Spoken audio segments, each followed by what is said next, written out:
ಅಧ್ಯಾಯ 1 ರಾಸಾಯನಿಕ ಕ್ರಿಯೆಗಳು ಮತ್ತು ಸಮೀಕರಣಗಳು. ಈ ವಿಡಿಯೋದಲ್ಲಿ ನಾವು ದೈನಂದಿನ ಜೀವನದ ಅನೇಕ ಸಂದರ್ಭಗಳ ಮೂಲಕ ರಾಸಾಯನಿಕ ಬದಲಾವಣೆಯನ್ನು ಅರ್ಥ ಮಾಡಿಕೊಳ್ಳೋಣ. ಮೊದಲನೇ ಸಂದರ್ಭ, ಬೇಸಿಗೆಯಲ್ಲಿ ಹಾಲನ್ನು ಕೊಠಡಿಯ ತಾಪದಲ್ಲಿ ಹಾಗೆಯೇ ಬಿಟ್ಟಾಗ. ಕೊಠಡಿಯ ತಾಪದಲ್ಲಿ ಲ್ಯಾಕ್ಟಿಕ್ ಆಸಿಡ್ ಬ್ಯಾಕ್ಟೀರಿಯಾಗಳು ಹಾಲಿನಲ್ಲಿರುವ ಲ್ಯಾಕ್ಟೋಸನ್ನು ಲ್ಯಾಕ್ಟಿಕ್ ಆಸಿಡ್ ಅಥವಾ ಲ್ಯಾಕ್ಟಿಕ್ ಆಮ್ಲವಾಗಿ ಪರಿವರ್ತಿಸ್ತವೆ. ಈ ಲ್ಯಾಕ್ಟಿಕ್ ಆಮ್ಲ ಹಾಲಿನ pH ಅನ್ನು ಕಡಿಮೆ ಮಾಡಿ ಹಾಲು ಹುಳಿ ರುಚಿ ಹೊಂದುವಂತೆ ಮಾಡುತ್ತದೆ. ಇದು ಹೊಸ ವಸ್ತು ಉತ್ಪಾದನೆ ಆಗುತ್ತದೆ.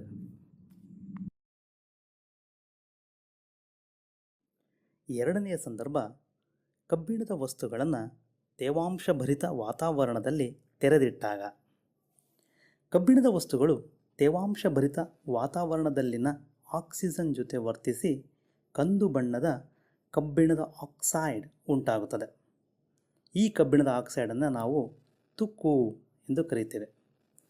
ಕಬ್ಬಿಣದ ಆಕ್ಸೈಡ್ನ ಗುಣಗಳು ಕಬ್ಬಿಣಕ್ಕಿಂತ ಭಿನ್ನವಾಗಿರುತ್ತವೆ. ಈ ಸಂದರ್ಭದಲ್ಲಿ ಹೊಸ ವಸ್ತು ಉಂಟಾಗುತ್ತದೆ. ಹಾಗಾಗಿ ಇದು ರಾಸಾಯನಿಕ ಬದಲಾವಣೆ. ಇನ್ನು ಮೂರನೆಯ ಸಂದರ್ಭ, ದ್ರಾಕ್ಷಿಗಳು ಹುದುಗುವಿಕೆಗೆ ಒಳಪಟ್ಟಾಗ. ಈ ದ್ರಾಕ್ಷಿಯಿಂದ ಈ ವೈನನ್ನು ತಯಾರು ಮಾಡ್ತಾರೆ. ಈ ವೈನ್ ತಯಾರು ಮಾಡೋದಕ್ಕೆ ಈಸ್ಟನ್ನು ಬಳಕೆ ಮಾಡ್ತಾರೆ. ಈ ಈಸ್ಟ್ ಏನು ಮಾಡುತ್ತೆ ಅಂದರೆ, ಆ ದ್ರಾಕ್ಷಿಯಲ್ಲಿರ್ತಕ್ಕಂತಹ ಶುಗರನ್ನು ಅಂದರೆ ಗ್ಲೂಕೋಸನ್ನು ಆಲ್ಕೋಹಾಲ್ ಆಗಿ ಪರಿವರ್ತನೆ ಮಾಡುತ್ತೆ. ಈ ಆಲ್ಕೋಹಾಲ್ ಪರಿವರ್ತನೆಗೆ ಆಮ್ಲಜನಕ ರಹಿತ ವಾತಾವರಣದಲ್ಲಿ ಇಡಬೇಕಾಗುತ್ತೆ. ಆಗ ಏನಾಗುತ್ತೆ, ದ್ರಾಕ್ಷಿ ಇದ್ದಿದ್ದು ಹೊಸ ವಸ್ತು ಉತ್ಪಾದನೆ ಆಗುತ್ತೆ. ಇಲ್ಲಿ ಇದು ರಾಸಾಯನಿಕ ಬದಲಾವಣೆಗೆ ಉದಾಹರಣೆ ಆಗುತ್ತೆ. ನಾಲ್ಕನೇ ಸಂದರ್ಭ, ಆಹಾರವನ್ನು ಬೇಯಿಸಿದಾಗ. ಆಹಾರವನ್ನು ಬೇಯಿಸಿದಾಗ ವಸ್ತುವಿನ ಸ್ವಭಾವದಲ್ಲಿ ಬದಲಾವಣೆ ಉಂಟಾಗಿ ಹೊಸ ವಸ್ತು ಉತ್ಪಾದನೆ ಆಗುತ್ತೆ. ಇದು ಸಹಿತ ರಾಸಾಯನಿಕ ಬದಲಾವಣೆ. ಐದನೆಯ ಸಂದರ್ಭ, ನಮ್ಮ ದೇಹದಲ್ಲಿ ಆಹಾರ ಜೀರ್ಣ ಆಗುವುದು. ನಾವು ತೆಗೆದುಕೊಂಡ ಆಹಾರ ಜೀರ್ಣ ಆಗಿ ಗ್ಲೂಕೋಸ್ ಆಗಿ ಪರಿವರ್ತನೆ ಆಗುತ್ತೆ. ಇಲ್ಲಿ ಪ್ರಾರಂಭದಲ್ಲಿದ್ದ ವಸ್ತುವಿನ ಸ್ವಭಾವ ಬದಲಾಗಿರುತ್ತೆ. ಹಾಗೆಯೇ ನಾವು ತೆಗೆದುಕೊಂಡಂಥ ಆಕ್ಸಿಜನ್ನೊಂದಿಗೆ ಗ್ಲೂಕೋಸ್ ಪ್ರತಿಕ್ರಿಯಿಸಿ ಶಕ್ತಿ ಬಿಡುಗಡೆ ಆಗುತ್ತದೆ. ಇದೂ ಸಹಿತ ರಾಸಾಯನಿಕ ಬದಲಾವಣೆಗೆ ಉದಾಹರಣೆ ಆಗುತ್ತೆ. ಇಂಧನಗಳ ದಹನ. ಇಂಧನಗಳು ಆಕ್ಸಿಜನ್ನೊಂದಿಗೆ ವರ್ತಿಸಿ ಅಂದರೆ ದಹನವಾಗಿ ಹೊಸ ವಸ್ತು ಅಂದರೆ ಕಾರ್ಬನ್ ಡೈಆಕ್ಸೈಡ್ ಬಿಡುಗಡೆ ಆಗುತ್ತೆ. ಇಲ್ಲಿ ಪ್ರಾರಂಭದಲ್ಲಿದ್ದ ವಸ್ತುವಿನ ಸ್ವಭಾವ ಬದಲಾಗಿರುತ್ತೆ. ಹಾಗಾಗಿ ಇದು ರಾಸಾಯನಿಕ ಬದಲಾವಣೆ. ದ್ಯುತಿ ಸಂಶ್ಲೇಷಣೆ. ಹಸಿರು ಸಸ್ಯಗಳು ಆಹಾರ ತಯಾರಿಸಿಕೊಳ್ಳುವ ಒಂದು ಕ್ರಿಯೆ. ಈ ಕ್ರಿಯೆಯಲ್ಲಿ ಸಸ್ಯಗಳು ಬೇರಿನಿಂದ ಪಡೆದಂಥ ನೀರು, ಎಲೆಯಲ್ಲಿನ ಪತ್ರರಂಧ್ರಗಳಿಂದ ಪಡೆದಂತಹ ಕಾರ್ಬನ್ ಡೈಆಕ್ಸೈಡ್, ಸೂರ್ಯನ ಬೆಳಕಿನ ಸಹಾಯದಿಂದ ಇವೆರಡೂ ಪ್ರತಿಕ್ರಿಯಿಸಿ ಪಿಷ್ಟ ಜೊತೆಗೆ ಆಕ್ಸಿಜನ್ ಬಿಡುಗಡೆ ಆಗುತ್ತೆ. ಇಲ್ಲಿ ಉತ್ಪಾದನೆ ಆದಂಥ ವಸ್ತುಗಳು ಪ್ರಾರಂಭಿಕ ವಸ್ತುಗಳಿಗಿಂತ ಭಿನ್ನವಾಗಿರುತ್ತವೆ. ಅಂದರೆ ಹೊಸ ವಸ್ತು ಉತ್ಪಾದನೆ ಆಗುತ್ತೆ. ಹಾಗಾಗಿ ಇದು ರಾಸಾಯನಿಕ ಬದಲಾವಣೆ. ಸ್ನೇಹಿತರೆ, ನಾವು ಇದುವರೆಗೂ ರಾಸಾಯನಿಕ ಬದಲಾವಣೆಗಳ ಬಗ್ಗೆ ತಿಳಿದುಕೊಂಡ್ವಿ.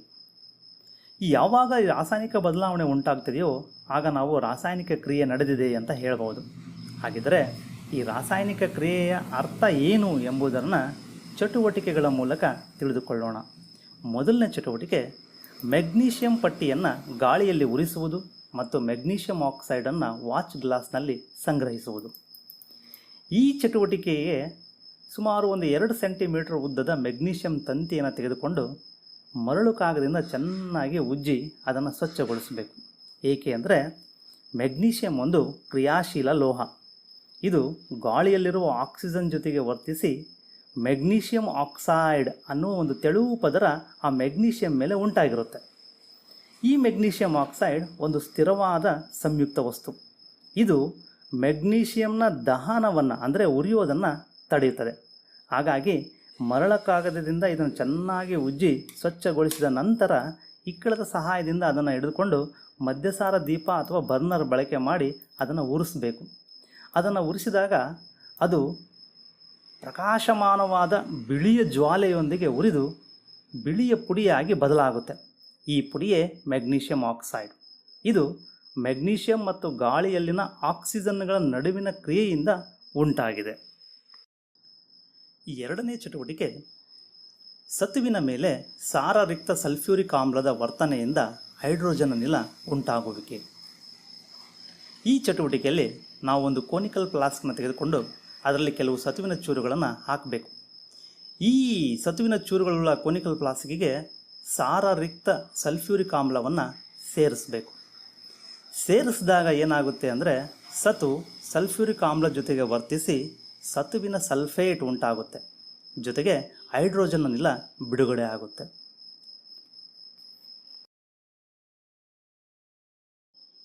ಈ ಎರಡು ಚಟುವಟಿಕೆಗಳಿಂದ ರಾಸಾಯನಿಕ ಕ್ರಿಯೆ ನಡೆದಿದೆ ಅಂತ ನಿರ್ಧಾರ ಮಾಡೋದಕ್ಕೆ ಸಹಾಯ ಮಾಡತಕ್ಕಂಥ ವೀಕ್ಷಣೆಗಳು. ಈ ರಾಸಾಯನಿಕ ಕ್ರಿಯೆ ನಡೆದಾಗ ವಸ್ತುವಿನ ಸ್ಥಿತಿಗಳಲ್ಲಿ ಏನಾದರೂ ಬದಲಾವಣೆ ಆದಲ್ಲಿ, ಬಣ್ಣದಲ್ಲಿ ಬದಲಾವಣೆ ಆದರೆ, ರಾಸಾಯನಿಕ ಕ್ರಿಯೆಯಲ್ಲಿ ಯಾವುದಾದರೂ ಅನಿಲ ಬಿಡುಗಡೆ ಆದರೆ, ಆ ರಾಸಾಯನಿಕ ಕ್ರಿಯೆಯಿಂದ ಆ ವಸ್ತುವಿನ ತಾಪದಲ್ಲಿ ಏನಾದರೂ ಬದಲಾವಣೆ ಆದರೆ, ಈ ಅಂಶಗಳು, ವೀಕ್ಷಣೆಯ ಅಂಶಗಳು ರಾಸಾಯನಿಕ ಕ್ರಿಯೆ ನಡೆದಿದೆ ಎಂದು ದೃಢೀಕರಿಸುತ್ತವೆ. ರಾಸಾಯನಿಕ ಕ್ರಿಯೆಗಳನ್ನು ಸಂಕ್ಷಿಪ್ತವಾಗಿ ವ್ಯಕ್ತಪಡಿಸುವ ವಿಧಾನವೇ ರಾಸಾಯನಿಕ ಸಮೀಕರಣಗಳು. ಆತ್ಮೀಯರೇ, ಈಗ ನಾವು ರಾಸಾಯನಿಕ ಸಮೀಕರಣಗಳ ಬಗ್ಗೆ ತಿಳಿದುಕೊಳ್ಳೋಣ. ಚಟುವಟಿಕೆ 1ರಲ್ಲಿ ಮೆಗ್ನೀಷಿಯಂ ಪಟ್ಟಿಯನ್ನು ಆಕ್ಸಿಜನ್ನೊಂದಿಗೆ ಉರಿಸಿದಾಗ ಅದು ಮೆಗ್ನೀಷಿಯಂ ಆಕ್ಸೈಡ್ ಆಗಿ ಪರಿವರ್ತನೆ ಆಗುತ್ತದೆ. ಈ ರಾಸಾಯನಿಕ ಕ್ರಿಯೆಯ ವಾಕ್ಯರೂಪದ ವಿವರಣೆಯನ್ನು ನಾವು ಸಂಕ್ಷಿಪ್ತ ರೂಪದಲ್ಲಿ ಬರೆಯುವ ಅತ್ಯಂತ ಸರಳ ವಿಧಾನ ಎಂದರೆ ಪದ ಸಮೀಕರಣ ರೂಪ ಅಥವಾ ಶಬ್ದ ಸಮೀಕರಣ. ಈ ರಾಸಾಯನಿಕ ಕ್ರಿಯೆಯಲ್ಲಿ ಮೆಗ್ನೀಷಿಯಂ ಮತ್ತು ಆಕ್ಸಿಜನ್ ಇವೆರಡೂ ವರ್ತನೆ ಮಾಡ್ತವೆ. ಹಾಗಾಗಿ ಮೆಗ್ನೀಷಿಯಂ ಪ್ಲಸ್ ಆಕ್ಸಿಜನ್ ಇದನ್ನು ನಾವು ಪ್ರತಿವರ್ತಕಗಳು ಅಂತ ಕರಿತೀವಿ. ಇದನ್ನು ಸಮೀಕರಣದ ಎಡಭಾಗದಲ್ಲಿ ಬರಿತೀವಿ. ಇವೆರಡೂ ಸೇರಿ ಉಂಟಾದ ಉತ್ಪನ್ನ ಮೆಗ್ನೀಷಿಯಂ ಆಕ್ಸೈಡ್ ಇದನ್ನು ನಾವು ಸಮೀಕರಣದ ಬಲಭಾಗದಲ್ಲಿ ಬರಿತೀವಿ.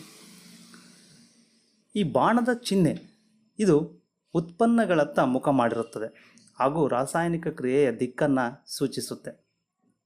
ನಾವು ಈಗ ಬರೆದ ಶಬ್ದ ಸಮೀಕರಣ ಅಥವಾ ಪದ ಸಮೀಕರಣ ಕೇವಲ ಪ್ರತಿವರ್ತಕ ಮತ್ತು ಉತ್ಪನ್ನಗಳ ಬಗ್ಗೆ ಮಾತ್ರ ಮಾಹಿತಿ ನೀಡುತ್ತೆ. ಆದರೆ ಅವುಗಳು ಸೇರಿರುವ ಅನುಪಾತದ ಬಗ್ಗೆ ಇದು ಮಾಹಿತಿ ನೀಡುವುದಿಲ್ಲ. ಈ ಸಮೀಕರಣನ ಸಂಕೇತಗಳನ್ನು ಉಪಯೋಗಿಸಿ ಬರೆದಾಗ ನಮಗೆ ಅವುಗಳ ಪ್ರತಿವರ್ತಕ ಉತ್ಪನ್ನಗಳ ಜೊತೆಗೆ ಅವುಗಳು ಸೇರಿರುವ ಅನುಪಾತದ ಬಗ್ಗೆಯೂ ಸಹಿತ ಮಾಹಿತಿ ದೊರೆಯುತ್ತದೆ. ಸಂಕೇತಗಳನ್ನು ಉಪಯೋಗಿಸಿ ಬರೆಯುವುದಾದರೆ ಮೆಗ್ನೀಷಿಯಂ ಇದರ ರಾಸಾಯನಿಕ ಸಂಕೇತ Mg, ಆಕ್ಸಿಜನ್ ಇದರ ಅಣುಸೂತ್ರ O2. ಇವೆರಡೂ ಸೇರಿದಾಗ ಅಂದರೆ 2Mg plus O2 q rise to 2MgO. MgO ಅನ್ನುವುದು ಮೆಗ್ನೀಷಿಯಂ ಆಕ್ಸೈಡ್ನ ಅಣುಸೂತ್ರ. ಹೀಗೆ ನಾವು ರಾಸಾಯನಿಕ ಸಂಕೇತವನ್ನು ಉಪಯೋಗಿಸಿ ಬರೆದದ್ದಾದರೆ ಅದರಲ್ಲಿ ಅವುಗಳ ಅನುಪಾತ ಸಹಿತ ತಿಳಿಯುತ್ತದೆ. ಆತ್ಮೀಯರೇ, ನಮ್ಮ ಮುಂದಿನ ವಿಡಿಯೋದಲ್ಲಿ ಸಮೀಕರಣಗಳನ್ನು ಹೇಗೆ ಸರಿದೂಗಿಸುವುದು ಅನ್ನುವುದರ ಬಗ್ಗೆ ವಿವರವಾಗಿ ತಿಳಿದುಕೊಳ್ಳೋಣ. ಆತ್ಮೀಯರೇ, ಇದುವರೆಗೂ ನಮ್ಮ ವಿಡಿಯೋವನ್ನು ವೀಕ್ಷಿಸೋದಕ್ಕಾಗಿ ಧನ್ಯವಾದಗಳು. ನಮ್ಮ ಈ ಪ್ರಯತ್ನ ನಿಮಗೆ ಇಷ್ಟವಾಗಿದ್ದಲ್ಲಿ ನಮ್ಮ ವಿಡಿಯೋವನ್ನು ಲೈಕ್ ಮಾಡಿ, ಶೇರ್ ಮಾಡಿ, ಕಮೆಂಟ್ ಮಾಡಿ. ದಯವಿಟ್ಟು ನಮ್ಮ ಚಾನಲನ್ನು ಸಬ್ಸ್ಕ್ರೈಬ್ ಆಗುವುದನ್ನು ಮರೆಯಬೇಡಿ. ಧನ್ಯವಾದಗಳು.